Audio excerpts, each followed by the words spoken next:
नमस्कार दोस्तों, स्वागत है आप सभी का। दोस्तों, भविष्य की दृष्टि से मुंबई से उदयपुर के लिए एक छोटा मार्ग उपलब्ध कराने की दृष्टि से रेलवे ने मोडासा से श्यामला जी के बीच में लगभग 23 किलोमीटर की रेल लाइन को स्वीकृति दी थी। इसका निर्माण कार्य हिम्मतनगर उदयपुर गेज कन्वर्जन की मद से ही कराया जाना था, यानी कि इसके लिए बजट इस परियोजना के पैसे से उपलब्ध कराया जाना था। लेकिन यह परियोजना अभी वर्तमान में भूमि अधिग्रहण की प्रक्रिया से ही आगे बढ़ नहीं पा रही है।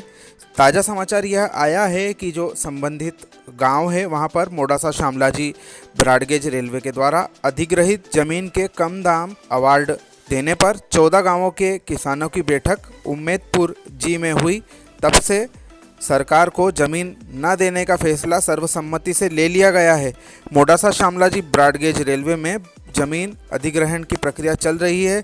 किसानों के लगातार विरोध के बावजूद सरकार ने 14 गांवों में से 11 में किसानों को अवार्ड देने की घोषणा की है, जिसमें से 14 गांवों के किसानों की आजीविका के समान उपजाऊ भूमि का मूल्य दिखाया गया, यानी कि भूमि का मूल्य जो गाइडलाइन है उसके अनुसार ना करते हुए पुराने 2011 के कानून के हिसाब से करने की घोषणा रेलवे ने की है। इससे किसानों में काफ़ी नाराजगी देखी गई है तथा लंबे समय से यह प्रक्रिया इसी वजह से अटकी पड़ी है। 410 किसानों की 94 हेक्टेयर भूमि का अधिकतम मूल्य नहीं दिया जा रहा है तथा इसी के लिए उम्मेदपुर जी जीवनपुर मंदिर में बैठक हुई और यहाँ पर किसानों ने रेलवे को ज़मीन देने से साफ तौर पर अभी फ़िलहाल में तो मना कर दिया है। अब आने वाले समय में पता चलेगा कि जब स्थानीय प्रशासन किसानों की मांग को देखते हुए क्या विचार करता है।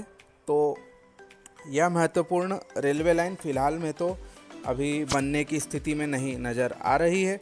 बात करें इस रेलवे लाइन के बारे में तो 2007-08 में जब इसका पहली बार सर्वे किया गया तो 23 किलोमीटर की रेल लाइन उस समय 56 करोड़ रुपए मात्र में डल रही थी। इसके बाद जब इसको सैंक्शन किया गया वर्ष 2011-12 में तो इसकी लागत बढ़ते बढ़ते 111 करोड़ के आसपास पहुंच गई और वर्तमान स्थिति में इसकी लागत करीब 250 करोड़ रुपए के ऊपर पहुंच गई है।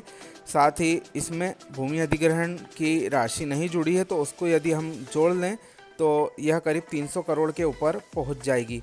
पश्चिम रेलवे इस तरह का रवैया अपनी बहुत सारी परियोजनाओं में दिखा चुका है, जिसकी वजह से उनकी लागत आसमान पर पहुंचती जा रही है।